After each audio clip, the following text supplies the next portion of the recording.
ప్రభుత్వ ఐటీఐ కేంద్రాల్లో చేరాలని భావించే విద్యార్థులకు ఇంకా మరికొద్ది గంటలు మాత్రమే అవకాశం ఉంది. ఆసక్తి కలిగిన విద్యార్థులు బుధవారం సాయంత్రం 4 గంటల్లోగా నేరుగా తెనాలిలోని ప్రభుత్వ ఐటీఐకి హాజరు కావాలని ప్రిన్సిపల్ రావి చిన్న వెంకటేశ్వర్లు తెలిపారు. స్థానిక చినరావూరులోని ప్రభుత్వ ఐటీఐలో వివిధ ట్రేళ్లకు గాను మొదటి 2 దశల్లో నియామకాలు పూర్తయ్యాయి. ఇంకా కొన్ని ట్రేళ్లలో మిగిలిన 36 సీట్లకు గాను 3వ దశ కౌన్సిలింగ్ బుధవారం జరుగుతుందని ప్రభుత్వ ఐటీఐ ప్రిన్సిపల్ రావి చిన్న వెంకటేశ్వర్లు మంగళవారం మీడియాకు తెలియజేశారు. ఆసక్తి గల అభ్యర్థులు సాయంత్రం 4 గంటల్లోగా ఐటీఐకి రావాల్సి ఉంటుందన్నారు. అదే రోజు రిజిస్ట్రేషన్లు చేసి కౌన్సిలింగ్ అడ్మిషన్లు చేస్తామని వివరించారు.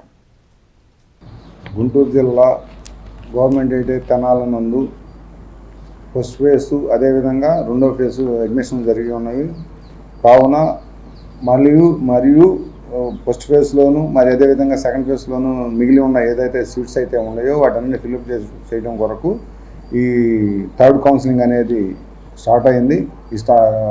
రేపు 19వ తారీఖు 4 గంటల లోపు మీరు కనుక అప్లికేషన్ పెట్టుకున్నట్టయితే వివిధ ట్రేడుల్లో ఖాళీ ఉన్న ట్రేడుల్లో వైర్మెన్ ట్రేడ్ ఒకటి, అదేవిధంగా మోటార్ మెకానిక్, అదేవిధంగా మెషినిస్టు, అదేవిధంగా టర్నరు, వెల్డరు, డ్రాట్సన్ మెకానికలు ట్రేడులందు వివిధ ట్రేడుల్లో గాను ఒక 30 సీట్స్ ఖాళీగా ఉన్నవి. వీటన్నిటికి కూడా మీరు కనుక అప్లై చేసుకున్నట్టయితే గవర్నమెంట్ కాలేజీలోనే మీకు సీటు అవైలబిలిటీ ఉంది. కాబట్టి ఈ ఛాన్స్ ఏదైతే ఉందో దీన్ని సద్వినియోగపరచుకోవాల్సిందిగా కోరటమైనది. రేపు 19వ తారీఖే లాస్ట్ డేట్. అదే రోజు మెరిట్ లిస్ట్ కూడా అవుతుంది.